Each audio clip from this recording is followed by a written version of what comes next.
Good morning प्यारे बच्चों। आपके अपने यूट्यूब चैनल संस्कृत शिक्षा दीक्षा में एक बार फिर आप सभी का स्वागत है।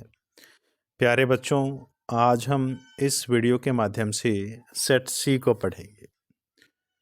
सेट ए और बी पर भी मैंने 2 वीडियो बनाई हैं।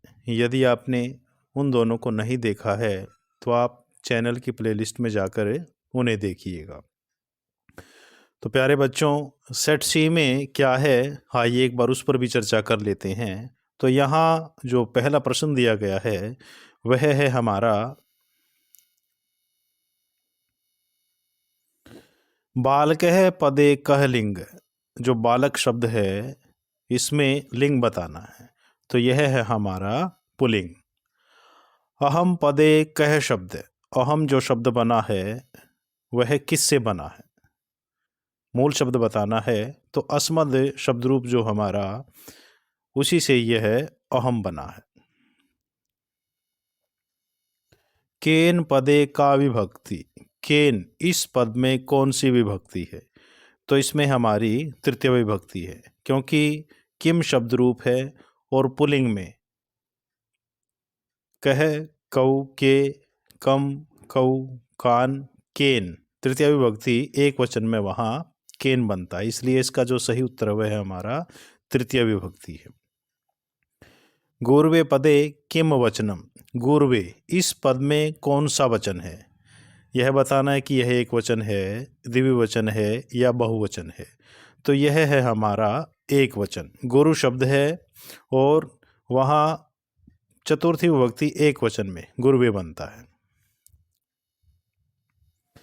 किम शब्दस्य पुल्लिंग प्रथमा विभक्ति एक वचने किम रूपम, किम शब्द का प्रथमा विभक्ति एक वचन में क्या बनेगा, पुल्लिंग में पूछा है।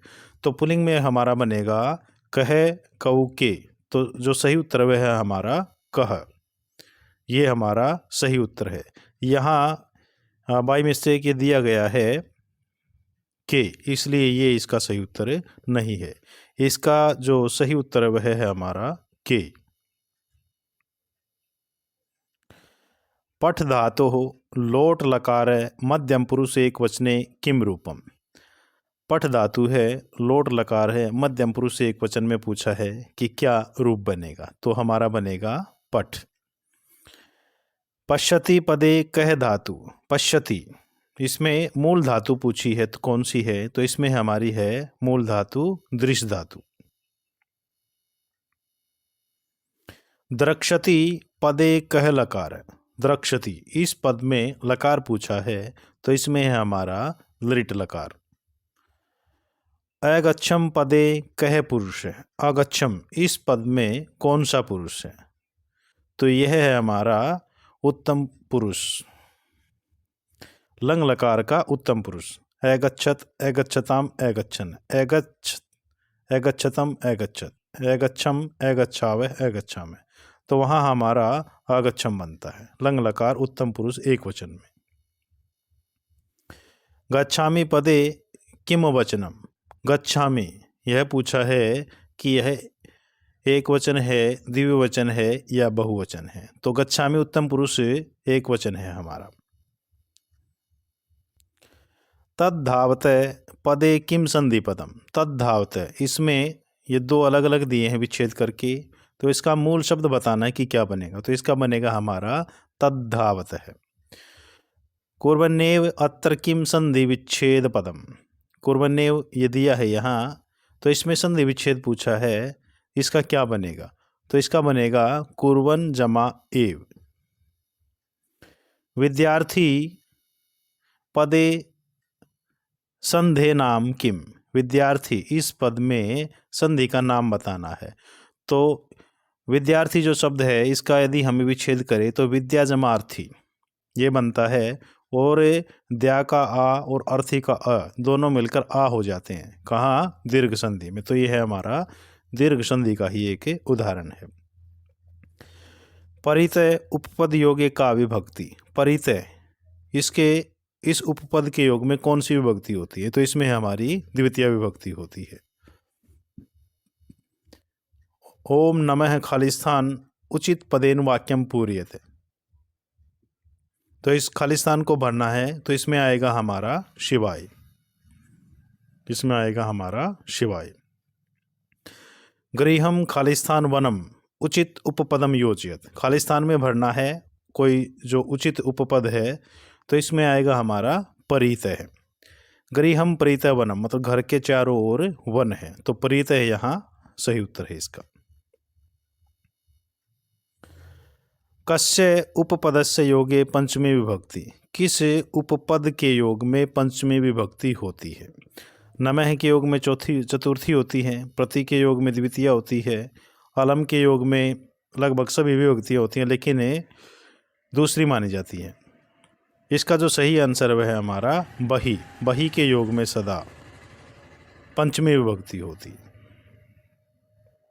कर्ण कारक के का विभक्ति प्रयुज्यते, कर्ण कारक में कौन सी विभक्ति प्रयोग की जाती है, तो कर्ण कारक में हमारी तृतीय विभक्ति प्रयोग की जाती है। तपय धनम यस्य, तपस्या ही धन है जिसका, अत्र किम समस्त पदम, इसका समस्त पद बताना कि क्या बनेगा, तो इसका बनेगा हमारा तपोधन है। तपय धनम यस्य सह, तपस्या ही धन है जिसका, उसे कहेंगे हमें तपोधन है। महर्षि अत्र किम नाम समास है, महर्षि इसमें कौन सा समास है, तो इसमें बनेगा हमारा कर्मधारय समास। अविद्या अत्र किम विग्रह पदम, अविद्या इसका विग्रह पद बताना है तो इसका बनेगा नय विद्या इति अविद्या। तीर्थवा पदे कह प्रत्यय, तीर्थवा इस शब्द में हमने प्रत्यय बताना है कि क्या है, तो इसमें बनेगा हमारा कत्वा प्रत्यय। गम जमा कतः संयोगे किम रूपम, गम और कतः इन दोनों को मिला के जो शब्द बनता वह है हमारा गत है। दृष्टवा पदे कह धातु, दृष्टवा इस पद में मूल धातु पूछिए कि यह जो शब्द है किस धातु से बनता है, तो यह बनता है हमारा दृश्य धातु से। अर्थो ही कन्या परकीय एव, अत्र किम नाम छंद है, अर्थो ही कन्या परकीय एव, इसमें छंद का नाम बताना है तो यह है हमारा इंद्रवज्रा छंद। इंद्रवज्रा छंदसी कति वर्णा, इंद्रवज्रा छंद में कितने वर्ण होते हैं, तो इंद्रवज्रा जो छंद है हमारा इसमें 11 वर्ण होते हैं। इसके साथ साथ जैसे उपेंद्र वज्रा है और उपजाति है उनमें भी 11-11 अक्षर होते हैं। तो ये 3 छंद ऐसे हैं जिनमें 11-11 अक्षर होते हैं। इंद्रवज्रा भी इसमें भी 11 अक्षर होते हैं प्रत्येक चरण में, उपेंद्र वज्रा उसमें भी 11 अक्षर होते हैं, और उपजाति इसमें भी 11 अक्षर होते हैं। अशुभम पदस्य विलोम पदम किम, अशुभम इसका विपरीतार्थक विलोम शब्द बताना है तो इसका बनेगा शुभम। समस्तम पदस्य विलोम पदम किम, समस्तम इस पद का विलोम पद क्या है, तो इसका बनेगा असमस्तम। विद्वान पदस्य विलोम पदम किम, जो विद्वान पद है उसका विलोम पद बताना है तो इसका बनेगा मूर्खः। मति पदस्य पर्याय पदम किम, मति इस पद का जो पर्यायवाची है वह क्या बनेगा, मति अर्थात बुद्धि ही। गात्रम पदस्य पर्याय पदम किम, जो गात्रम शब्द है इसका पर्यायवाची बताना है शरीरम। तपोधनम कोत्सम अत्र विशेषण पदम किम, तपोधनम कोत्सम इसमें विशेषण पद बताना है कौन सा है, तो इसमें बनेगा हमारा तपोधनम, यह हमारा विशेषण पद है। और यदि इसी प्रश्न में विशेष्य पूछे तो विशेष्य बनेगा हमारा कोत्सम।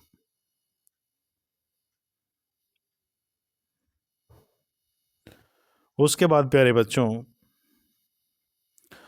अधोलिखितं श्लोकम पठित्वा प्रदत्त प्रश्नानाम् उत्तराणि एक पदेन संस्कृत भाषया लिखते, नीचे दिए गए श्लोक को पढ़िए और उसमें जो प्रश्न दिए गए हैं उन सभी प्रश्नों के उत्तर एक पद में दीजिए। पद्यांश दिया है, अस्ति यद्यपि सर्वत्र नीरम नीरजराजितम रमते न मरालस्य मानसम मानसम विना। तो पहला ही प्रश्न यहाँ दिया गया है, विना उपपद योगे काव्य भक्ति श्लोके प्रयोक्ता अस्ति। विना इस उपपद विभक्ति के योग में या इस उपपद के योग में कौन सी विभक्ति प्रयोग की गई है, यह पूछना चाहता है कि जो विना शब्द है इसमें कौन सी विभक्ति का प्रयोग किया गया है। तो इसमें हमारा द्वितीय विभक्ति का प्रयोग किया गया है, विना। दूसरा प्रश्न है, सर्वत्र किम राजितम अस्ति।